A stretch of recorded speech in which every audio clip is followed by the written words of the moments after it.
네, 21대 국회 임기가 본격 시작됐습니다. 하지만 시작부터 원구성을 둘러싸고 불꽃 튀는 여야 신경전이 이어지고 있는데요.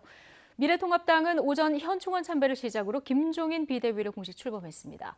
21대 국회 여야의 달라진 지형, 앞으로 어떤 변화를 불러올지 김영준 명지대 교수, 차재원 부산 가톨릭대 특임 교수 두 분과 이야기 나눠보겠습니다. 어서 오십시오. 네, 안녕하세요. 예, 어서 오십시오. 자, 최소한 개원은 협상의 대상이 될 수 없다. 여당은 이렇게 주장하고 있습니다. 다수를 앞세운 독선과 횡포는 부메랑이 되어 돌아올 것이다. 야당은 또 이렇게 주장하고 있죠. 21대 국회 여야 원구성을 두고 여야 신경전이 팽팽합니다. 영상 먼저 보고 오시겠습니다.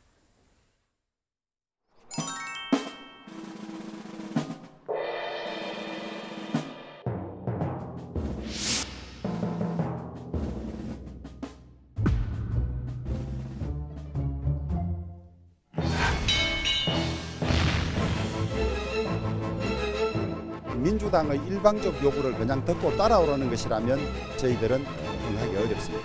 대표님하고 같이 만나셨는데 뭐 따로 얘기하시나요? 내일 기자간담회 할 거예요. 절대 다수 정당이 탄생했기 때문에 그렇게 그 상임위원장 자리를 나누지 않고 이 책임을 모두 지는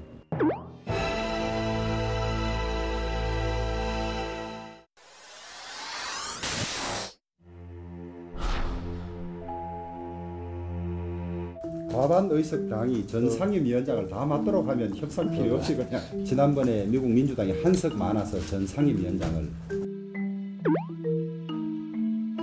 이제 그나마 몇 되지도 않는 야당 몫의 상임위원장까지 독식해서 의회 독재를 꿈꾸는 것입니까?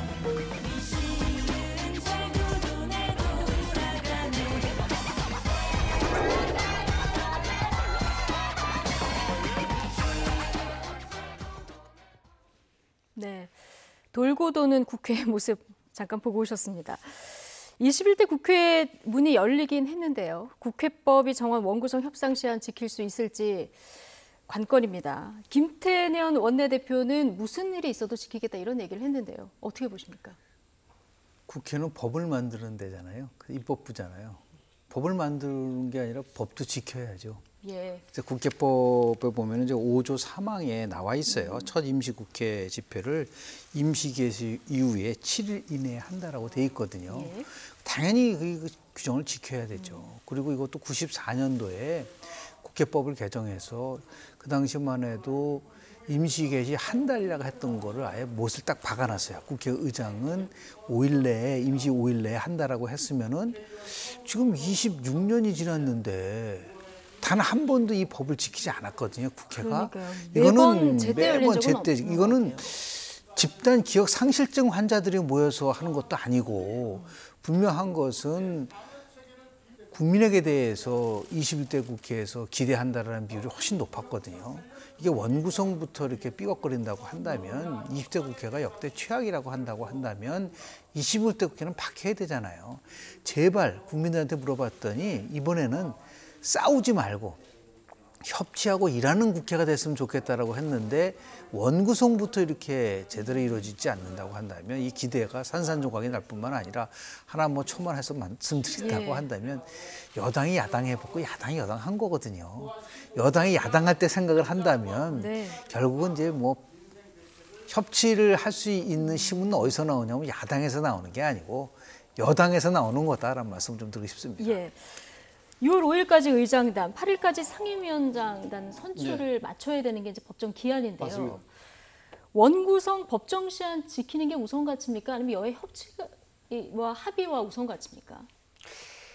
지금 국회법이 명시하고 있는 원구성 일정을 그러니까 그것이 맞추는 것이 저는 더 급선무가 아닐까 하는 생각도 듭니다만, 그러나 또 여당이 이번에 좀 상당히 많은 의석을 갖고 있지 않습니까? 그렇기 때문에 자칫 잘못하면 이번 원구성 자체가 상당히 어그러질 경우에는 만약에 여당이 그러니까 자신들의 의석수만 믿고 밀어붙일 경우에는 21대 국회의 전망 자체가 3월이 암울해질 수밖에 없다. 그런 측면에서 본다고 한다면 두 가지 가치를 어느 한쪽도 지금 무시할 수 없는 그런 상황인 것 같습니다. 그러나 제가 지난주에도 이 말씀을 드렸습니다만 저는 이번 뭐 국회 원구성 협상 부분은 일단은 상당한 삽바 싸움이 상당히 치열하게 진행되고 있지만 저는 궁극적으로는 아마 조만간에 그러니까 좀 상당히 나름대로 이 그 대화 타협 속에서 뭐 이렇게 좋게 그 해결이 되지 않을까 하는 생각을 해봅니다. 예. 뭐 그 이유 중에 하나는 사실 지금 뭐 그 이 미래통합당 입장에서는 이 지금 18개 상임위원장 중에 한 11개 정도는 갖고 와야 된다는 생각,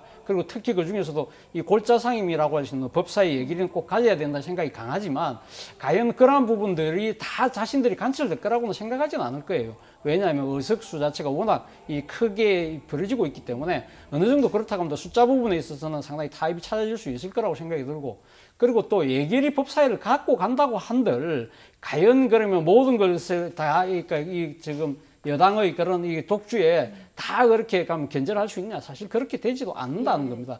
법사위원장을 갖고 간다고 하더라도 법사위로 넘어간 법안들 같은 경우 법사위에서 120일 내에 처리하지 못하면 이 넘긴 소관 상임위에서 5분의 3을 의결을 하면 국회 본회의에 바로 부의할 수 있어요. 지금 이 여당이 갖고 있는 의석수가 전체 60%를 지금 법력 끝나면 훨씬 60%를 넘어가잖아요. 그렇다고 한다면 이 지금 그 야당이 법사위원장을 갖고 있다고 하더라도 이 각 상임위에서 이 5분 3 의결해서 그럼 본회의 바로 넘기자고 하면 어떻게 할 겁니까? 사실 그러한 부분들을 냉철하게 현실을 봤을 때는 이 야당이 무조건적으로 내 이거 가져야 되겠다고 지금 이렇게 이 뭡니까 이 자신들의 주장만 고집할 수 있는 그런 상황도 아니라는 겁니다. 그리고 무엇보다도 더 중요한 것은 지금 변화와 혁신을 지금 미래통합당 내에서 이야기를 하고 있잖아요. 그렇다고 한다면 익숙한 나쁜 관행으로부터의 탈피, 이것은 뭐 야당뿐만 아니라 여당도 마찬가지로 저는 똑같이 머리를 맞대면 충분히 이 그 해법이 나아지지 않을까 생각이 듭니다. 예.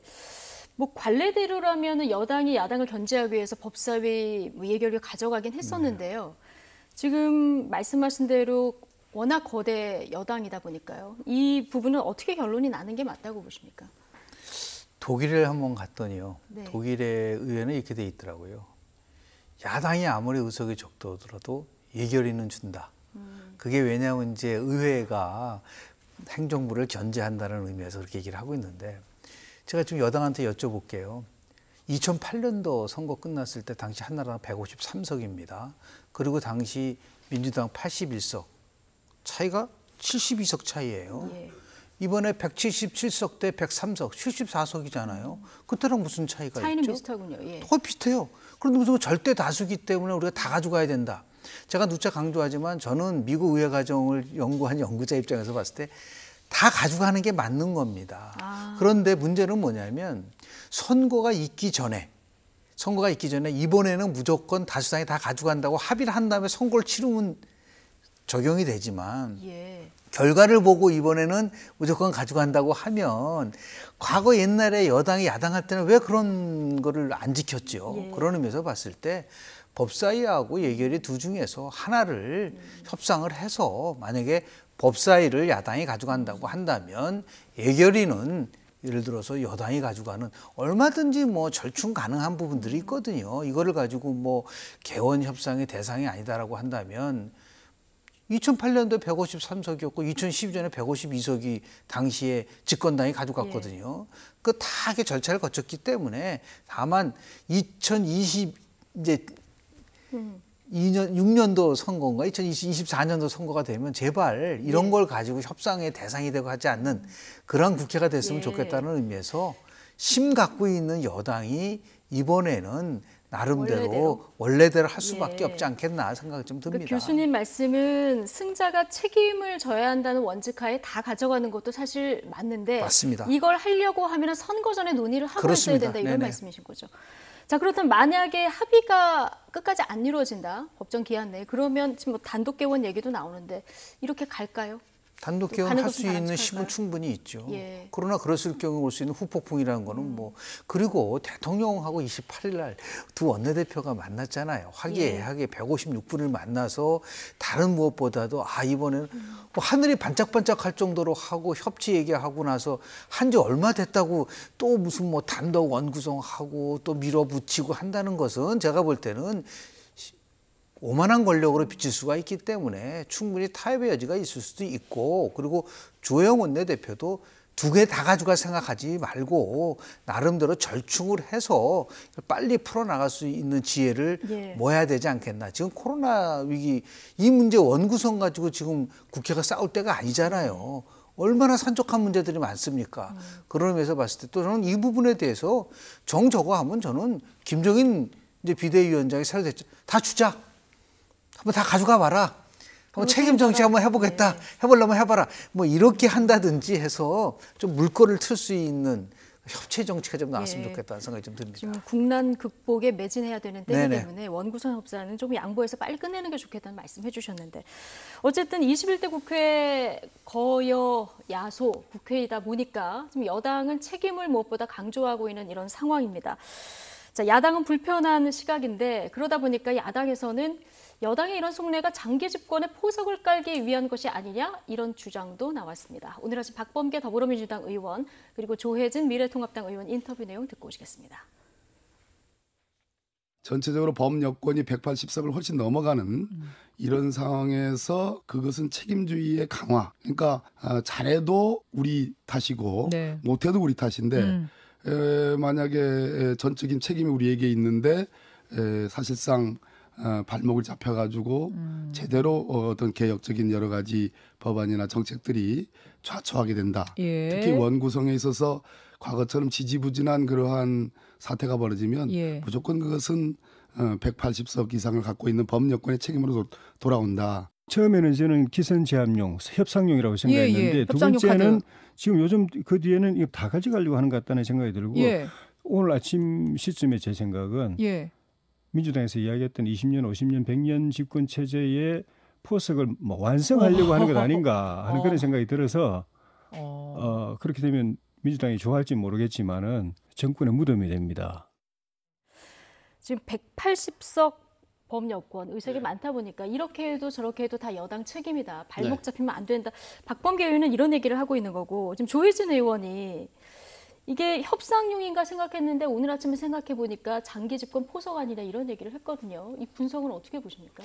모르겠습니다. 뭐 조혜진 의원 입장에서 보면 여당이 힘으로 이렇게 밀어붙이는 것 자체가 사실 자신들의 입맛에 맞는 여러 가지 입법들을 통해서 또 앞으로 그러니까 지금 그 여러 가지 선거에 향한 차후의 선거에 대비하는 측면에서 보면 유리한 위치를 갖고 가는 것이 아니냐. 그렇다고 한다면 그 장기 집권의 토색이라고 뭐 생각할 수 있겠죠. 그러나 제가 생각할 때는 그렇습니다. 그러니까 박범계 의원이 이야기하듯이 그러니까 180석이 넘는 이런 지지율을 줬다. 그렇다, 의석을 줬다. 그렇다고 한다면 그에 걸맞는 정치적 책임을 할 수밖에 없지 않느냐. 지금 당장 협상 자체가 안 되니까 그런 차원으로 이야기를 합니다만 저는 뭐 박범계 의원이 그러니까 그렇다고 해서 지금 이 여당 단독으로 원구성을 하겠다는 의미보다는 저는 뭐 결국은 지금 야당의 그러니까 지금 그 협상과의 대비해서 조금 이래 좀 압박용으로 이야기를 하고 있는 것이 아닐까 하는 생각이 들고요. 사실 지금 뭐 의석수는 지금 뭐 여당이 한 180석에 가까운 177석을 가집니다만 이번에 그 득표율, 지역구의 득표율을 따져보면요.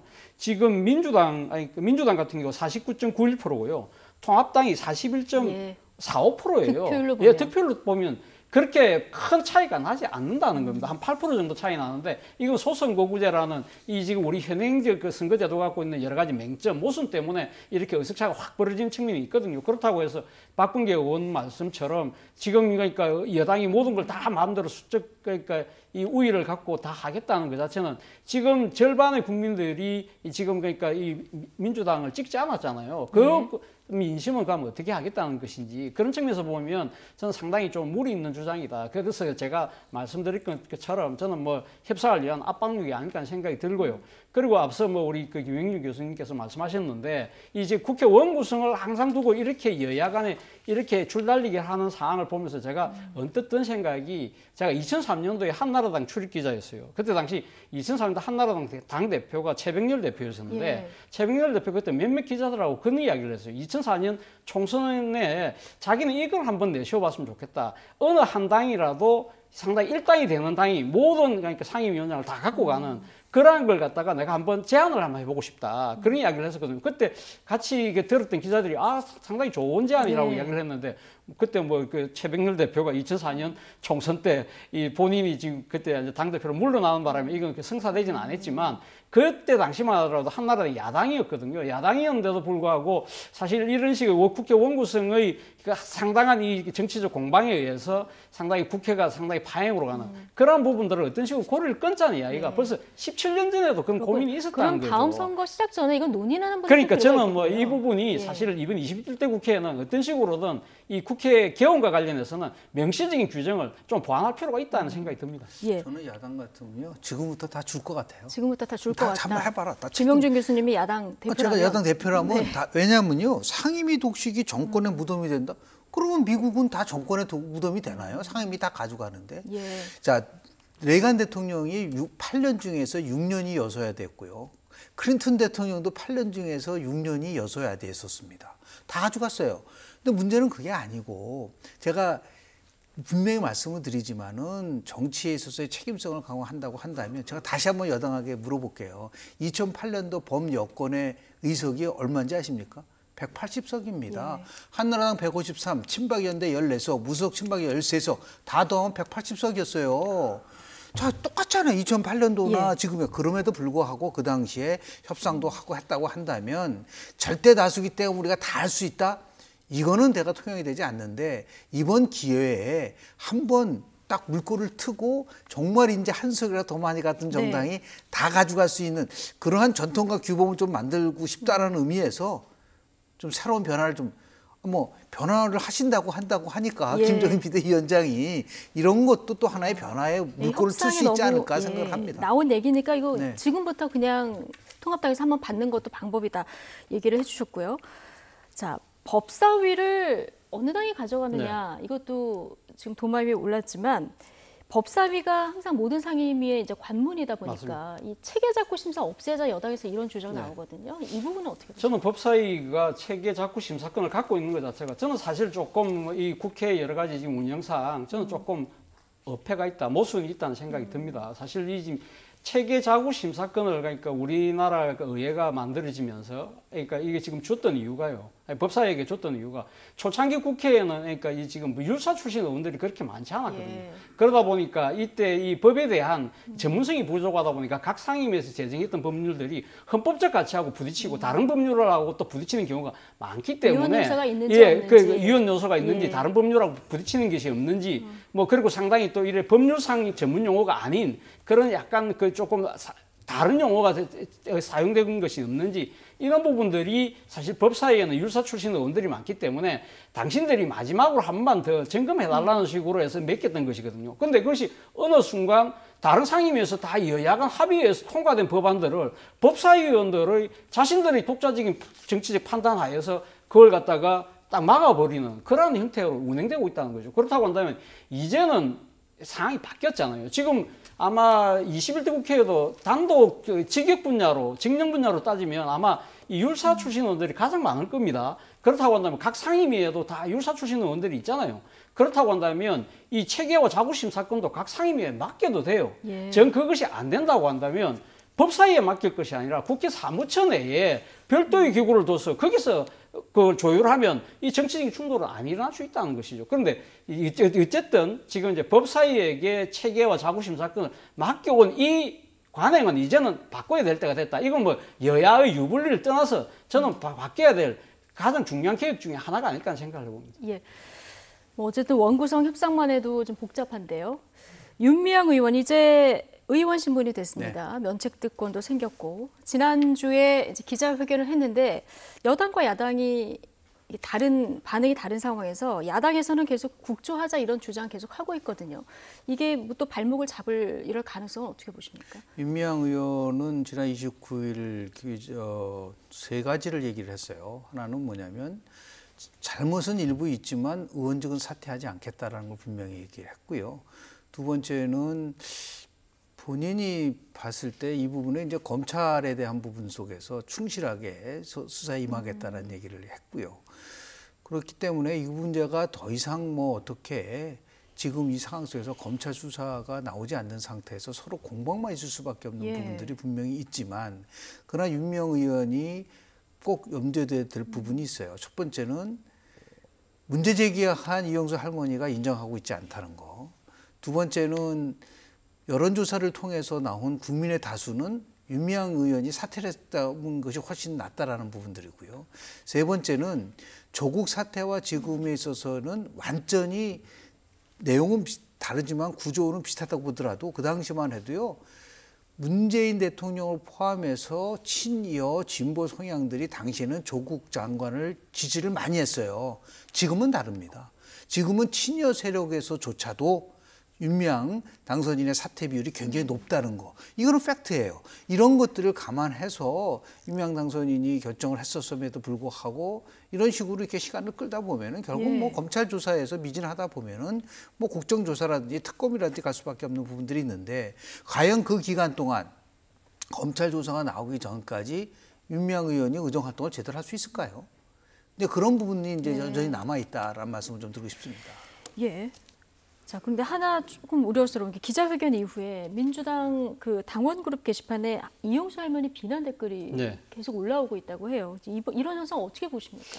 저는 뭐 상당히 좀 개탄스러운 상황이 아닐까 하는 생각이 듭니다. 이용수 할머니가 사실 지금 그 이 윤미향 의원에 대한 여러 가지 의혹을 제기했던 부분 중에는 그러니까 뭐 회계 부정이나 뭐 이런 측면도 있지만, 그러니까 윤미향 의원이 그러니까 정대협 30년 활동을 통해서 자신의 일종의 개인적인 입신양명을 위해서 그러니까 그동안의 활동을 이용한 것이 아닐까 하는 거기에 대한 배신감이 상당히 컸던 거거든요.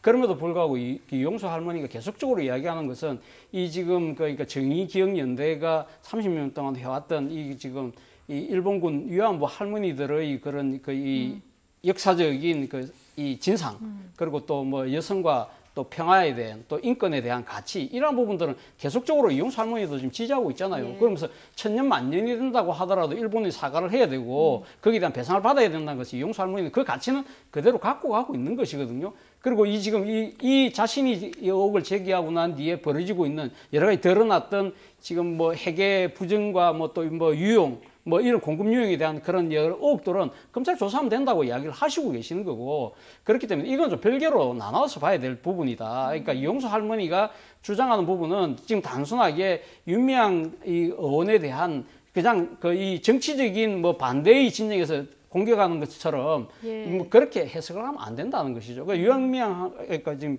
이용수 할머니가 지금 지향하고 있는 그 가치도 우리가 다들 생각하고 동의하고 있는 가치잖아요. 그렇다고 한다면 단순하게 윤미향 의원이 지금 당직을 갖고 있다고 해서 그 당을 지지하는 지지층은 그럼 이용수 할머니를 무조건적으로 비판하고 비난하는 그 자체가 저는 이 사태 해결에 전혀 도움이 되지 않는다. 오히려 지금 우리가 우려하고 있는 이 사태를 둘러싸고 벌어지고 있는 이 지금 과거 이 위안부 할머니들 둘러싼 30년의 이 역사적 활동들이 폄훼되고 왜곡되고 뒤집는데 오히려 이 당원들의 무분별한 비난이 큰 작용을 할 수도 있다는 그런 생각을 좀 자각을 했으면 하는 생각입니다. 예.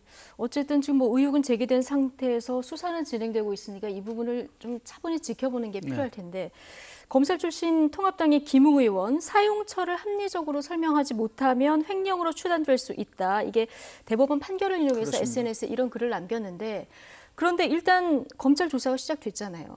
그런 상황에서 또 증거를 기자회견에서 이렇게 보여주기도 애매한 상황 아닐까요?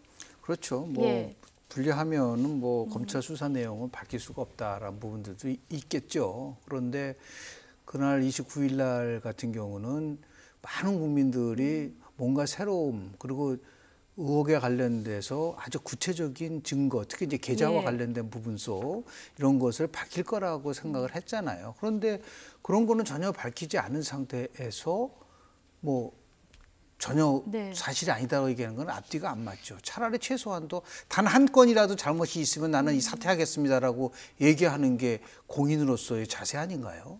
그런 거 없이 그냥 뭐 본인이 얘기한 거를 다 믿어달라.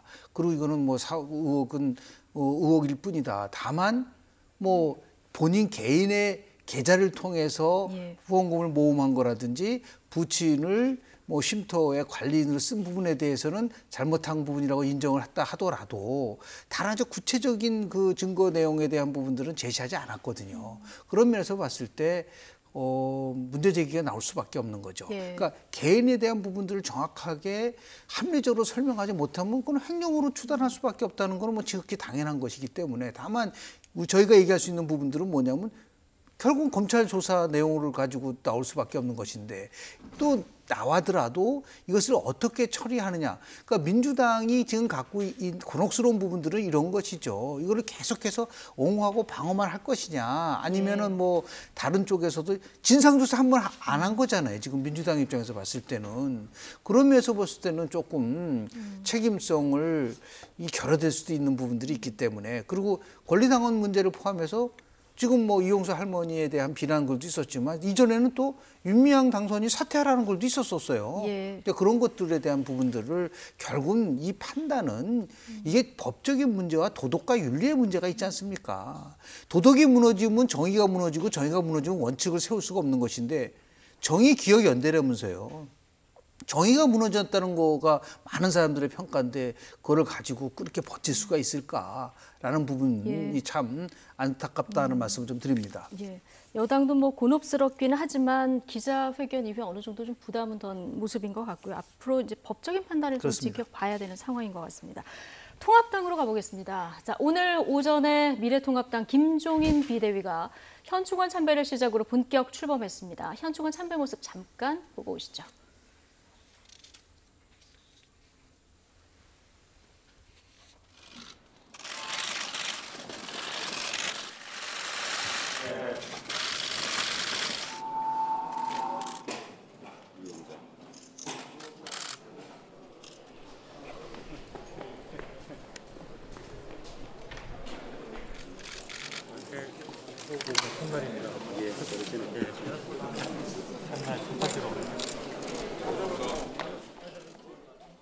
자, 현충원 오늘 첫 회의에 앞서서 현충원 참배부터 했는데 진취적으로 국가를 위해서 최선을 다하겠습니다. 방명록이 이렇게 썼어요. 저는 상당히 좀 이게 각별하게 의미가 다가오더라고요. 그러니까 진취적이란 말인데요. 진취적이란 말 자체가 상당히 적극적으로 나서서 뭐 일을 하겠다는 뜻인데 뭐 그건 뭐 당연한 그 의미이긴 합니다만 그러나 야당이라는 입장 그리고 무엇보다도 보수 정당의 입장에서 보면 즉 진취적이라는 표현 자체가 사실 그동안 우리가 잘 못 들어왔던 단어가 아닐까 하는 생각이 돼서 그런 측면에서 봤을 때는 이 김종인 비대위가 이끄는 그러니까 미래통합당의 앞으로 변화와 혁신에 상당한 방점을 찍겠구나 하는 그러한 상당히 기대가 일더라고요. 그러니까 지금 뭐 김종인 비대위원장이 지금 사실 어떻게 보면 지금 내놓을 여러 가지 당의 방향과 관련해서 가장 큰 정책적 방향 중에 하나가 지금 사회적 약자와의 동행에 지금 초점을 두고 있다고 그래요.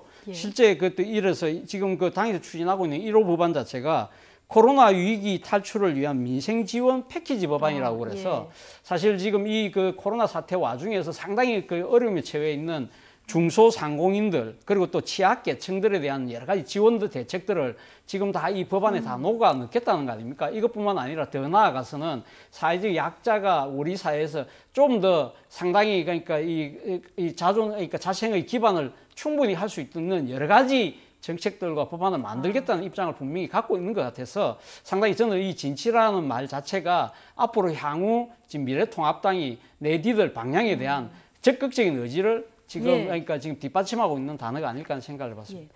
이 진취라는 말과 함께 오늘 회의에서 변화 그 이상의 변화 이걸 강조를 했거든요.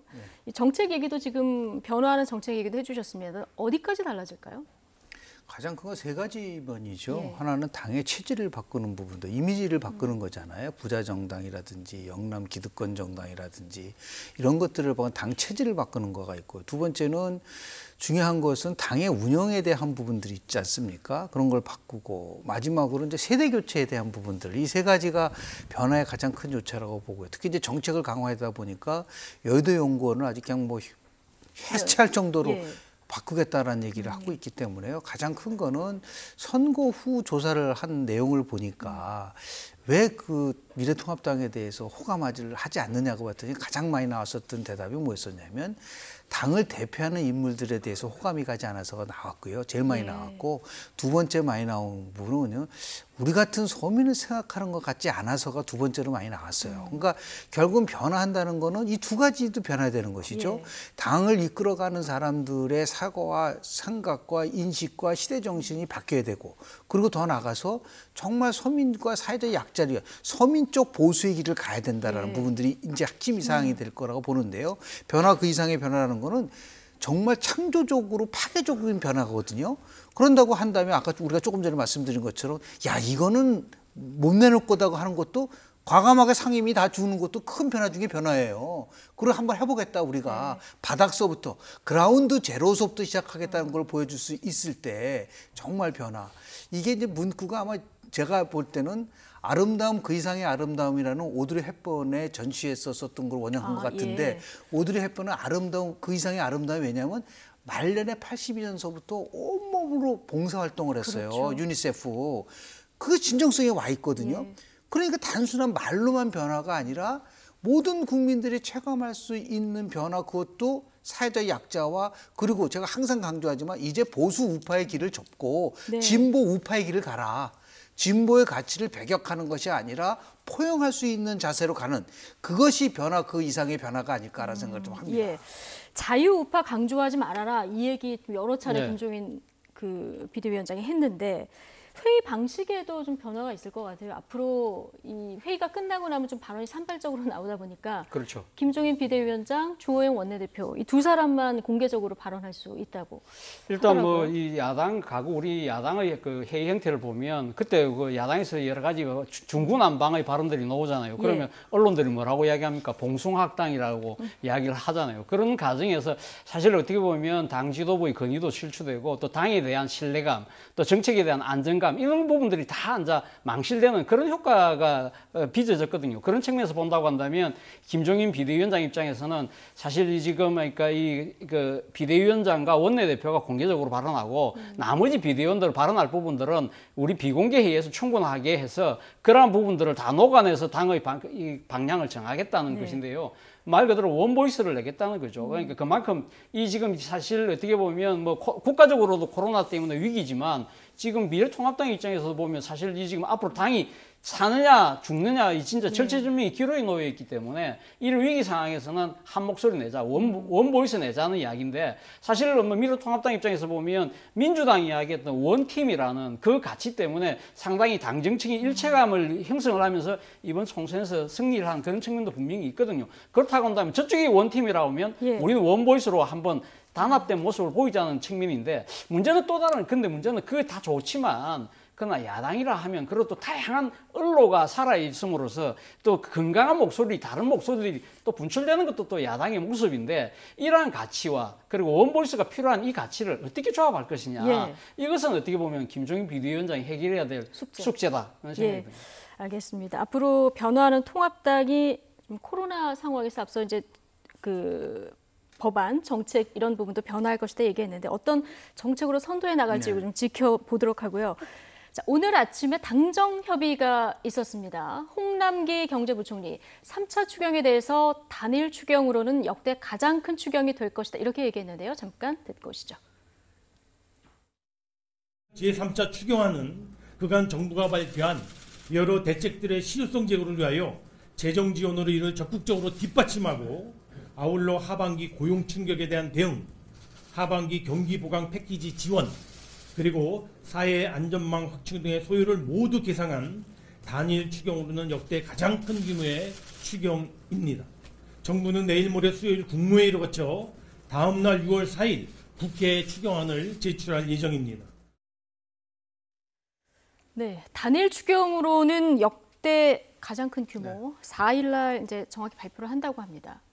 약 한 40조 원 정도의 아주 강력한 3차 추경을 얘기하고 있지 않습니까? 실제로 보니까 이번에 재난지원금 같은 경우 전 국민을 지급한 거 보니까 이게 소비가 나름대로 조금 또 늘고 나고 있는 것이 실증적으로 결국은 뭐 확인이 됐고요. 국민들의 체감도 높아지고 그렇기 때문에 또 우리나라만이 아니잖아요. 지금 뭐 미국 같은 경우도 아주 우리가 상상할 규모 이상의 지금 지원을 하고 있는 부분들이 있기 때문에 여하튼 지금은 우선적으로 극복이 우선이다라는 부분들이 있는데 두 가지만 말씀을 좀 드리고 싶은데요. 하나는 뭐냐면 그렇다고 한다면 재원 확보를 어떻게 할 것이냐에 대한 부분들도 같이 함께 얘기가 나눠져야 되지 않겠나 생각이 좀 들어요. 그러니까 지금 이제 김종인 비대위원장 같은 경우는 지금 국고에 나와 있는 지금 쓰고 있지 못하는 부분들을 어떻게 조정할 것이냐 문제로 할 거냐 아니면 이걸 국채를 발행할 것이냐 문제를 가지고 또 이제 논쟁이 있을 부분들이 있기 때문에 두 번째는 뭐냐면 효과에 관련된 부분들도 심층적으로 분석을 좀 해야 된다. 무조건 다 이렇게 나름대로 이제 40조 원 정도의 아주 대규모 추경을 했을 때 올 수 있는 부분들도 있겠으나 어떻게 효율적으로 쓸 것이냐에 대한 부분. 그러니까 저는 좀 우선적으로 좀 우선순위를 두고 긴급한 쪽에다 더 많이 투자할 수 있는 부분들도 같이 함께 고민을 해야 되지 않을까라는 생각이 좀 들고요. 다 모든 국민에게 똑같이 주는 부분도 있지만 차등화할 수 있는 것도 한번 고민할 필요가 있지 않을까 생각을 좀 합니다. 오후에 청와대 비상경제회의도 또 열리는데 여기서 이제 3차 추경 협조 대통령이 당부할 것 같은데요. 이달 내 국회 통과가 이제 여당의 목표겠습니다만 이 가능할까요? 사실 뭐 그렇게 이 지금 그러니까 상당히 정부 입장에서는 지금 속도가 상당히 중요하거든요. 추경 자체가. 그리고 지금 뭐 이제 9월 달부터는 봐도 또 다음에 정기 그러니까 내년 예산에 대한 심의가 들어가지 않습니까? 그렇다고 한다면 정부 입장에서 3차 추경이라는 게 진짜 사실 50년 만에 처음 하는 또 이 지금 3차 추경이기 때문에 그리고 또 앞서 말씀하신 것처럼 규모가 엄청 크기 때문에 이러한 부분들에 있어서 뭔가 조금 우리 경제에 미치는 여러 가지 그러니까 경제 진작의 효과를 발휘하기 위해서는 아마 지금 6월 달 이내 통과돼서 7월부터는 집행이 되도록 아마 그런 식으로 속도감 있게 나가려고 할 겁니다. 그런데 문제는 과연 지금 그 야당이 이 부분에 대해서 어떻게 지금 이제 이 반응을 할 것이냐 부분인데요.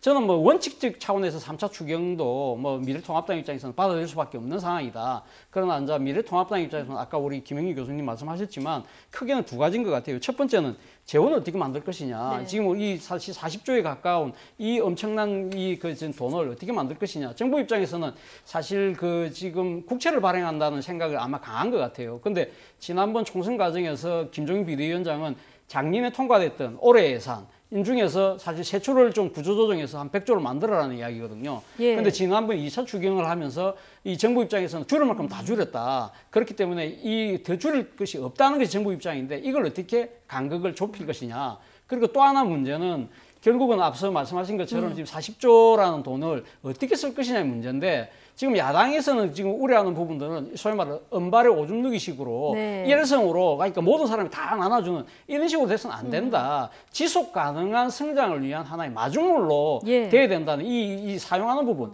이 두 가지 문제를 어떻게 지금 그러니까 야당과 조율하느냐에 따라서 저는 이것이 그러니까 이 조속히 통과되느냐 안 통과되느냐가 결정나지 않을까 생각합니다. 마지막 이거 하나만 좀 질문 드리겠습니다.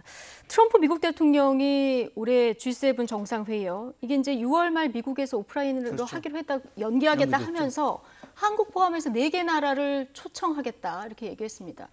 국가적 위상이 높아진 것 같아서 좋긴 한데 중국과의 관계가 있어서 이게 약간 부담스러운 초청장인데요. 어떻게 해야 될까요? 그래도 뭐 G7에 초대받아서 간다는 4개국을 좀 초대한다고 얘기를 하고 있어요. 우리가 지금 세계 경제 규모가 11위 정도니까 충분히 그만한 나름대로 위상을 갖추고 있다고 좀 보는데요.